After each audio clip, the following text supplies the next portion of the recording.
What crime did I commit? This is a civil. This is civil. This is not criminal. This is civil, correct? Is it civil or is it criminal? You will be arrested for obstruction. Obstruction? Yes. But it's protesting. You can't make... No, ceasing, no. It'd be ceasing the orders. We respect your protest right. Clearly not. But when the pro-choicers were out here, you didn't but give them this. That's not true. I was not even here for that. A bunch of y'all's chief was out here. Listen. So I have to have a permit to exercise the constitutional right. No, to use a bullhorn to disrupt other people. It's a protest. You cannot make a crime out of the First Amendment. I'm not. It's a civil infraction. Take it to the board. I will be taking it to the board. Okay. Fucking pigs.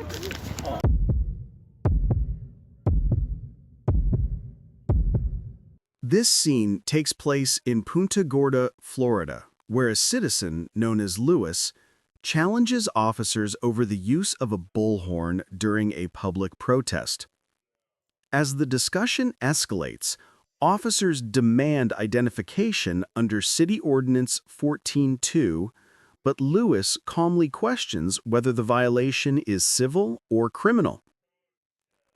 What happens when knowledge meets authority and when a citizen refuses to surrender his First Amendment rights? You're watching ID Refusal Rights, where we analyze real encounters and learn how the law truly works. Thanks to the original channel for documenting this event. Make sure to follow them for the full version.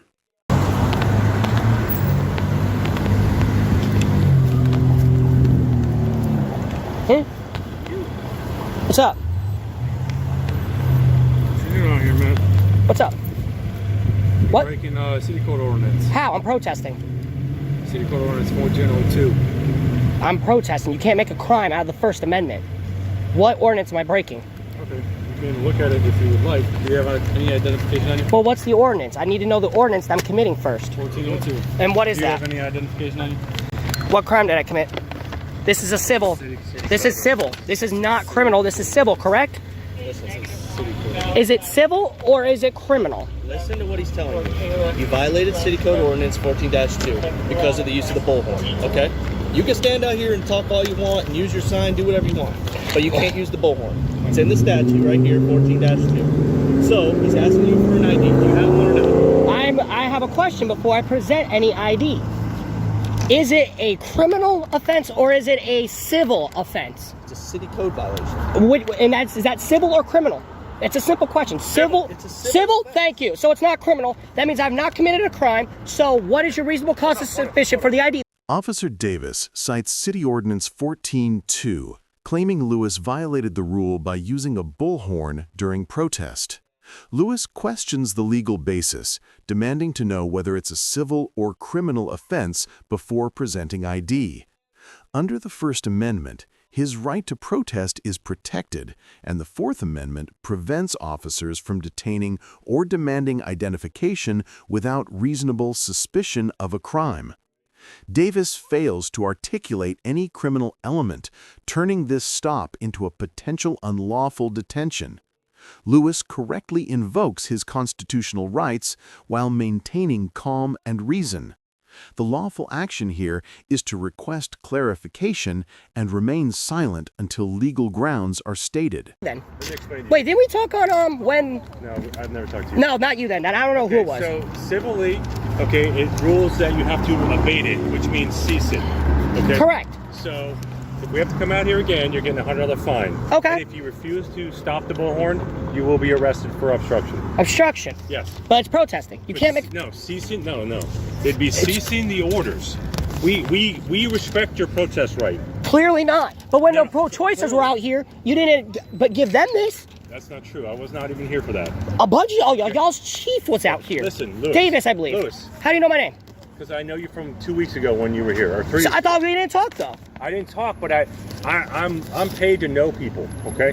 So I know who you are because we have to address complaints we receive. So if you know who I am, then why are you asking me for my ID? Because I don't know who you are. Oh, he just said I it. don't remember your full name. I just remember somebody's first name. That's it. Okay. We respect your ability to protest. Clearly. We respect your sign. We respect that. Okay. The thing is, Lewis presses Officer Davis to clarify whether the alleged violation is civil or criminal, emphasizing that a civil code cannot justify a demand for ID. Davis concedes it's a city code violation, not a criminal act. Under Florida Statute 901.151, Stop and Frisk Law, and the Fourth Amendment, officers must have reasonable suspicion of a crime before detaining or requesting identification. By persisting without such grounds, Davis risks crossing into unlawful detainment and police overreach. Lewis remains composed, asserting his rights lawfully. Citizens should always confirm the legal nature of an accusation before providing identification. When we get a complaint and the use of the bullhorn, and then we witnessed it, we had to do it. The pro-choices were out here 2 weeks ago with bullhorns. I can't address that, sir. Oh, but you won't give them a noise ordinance when they were making a crap ton of noise, but I have to get addressed. Well, Do you understand the 14-2? But why didn't, so this is malicious. This is malicious. Lewis, look, Google City of Punta Gorda ordinances, look that up and you'll see it. Clearly unconstitutional. And Do you have an ID on you or not? what's the crime I committed? What crime did I commit? So you do not have an ID on you? I didn't say that. Don't put words in my mouth. What crime did I commit? Are you going to provide an ID? What crime did I commit? Answer me what crime I've committed, and I'll present an ID. If you can say at Florida statute that I have violated, Lewis, which is a crime, you have violated. it's civil. That's civil, correct? Lewis? Okay, so is speeding. Okay. Traffic is different from Lewis? civil. Lewis, they're both civil. Okay. Officer Davis threatens Lewis with arrest for obstruction, though no criminal act has been identified. Lewis stands firm, declaring that you can't make a crime out of the First Amendment. Under the Fourth Amendment and the precedent set by Brown v. Texas, 1979, officers cannot detain or demand ID without reasonable suspicion of a specific crime. Davis's warning turns the encounter into a test of police authority versus constitutional rights. Lewis's calm assertion reflects lawful resistance, not defiance. The correct action for citizens is to remain composed, request legal justification, and never obstruct physically or verbally. All right, we're done. Okay. You understand that the bullhorn is not longer allowed use. Okay. If you want to fight it in the code board. Okay. Once. Oh, the kangaroo court, right? Okay. It's up to you. All right. Have a good day. You confirm? Nope, because I didn't commit any crime. Lewis, have a good day. Committed no crime. Hey, talk to your buddy. Check. He wants to talk to you. Okay, and he can wait, and I'll address him. Lewis, we agree with good discord. Okay. Clearly not. I have the right to Lewis, protest. Can you just listen to me? Okay.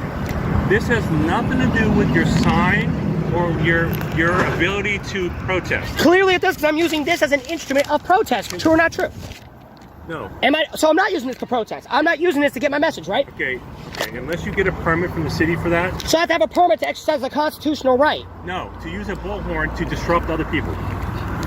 It's a protest. You cannot make a crime out of the First Amendment. I'm not. It's a civil infraction. Take it to the board.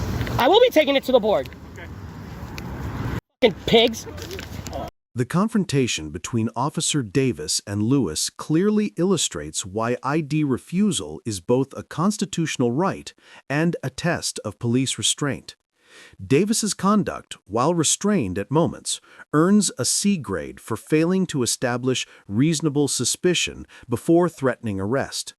Lewis's composure and legal precision deserve an A, demonstrating how knowledge of the First Amendment and Fourth Amendment protects citizens during a civil code enforcement stop.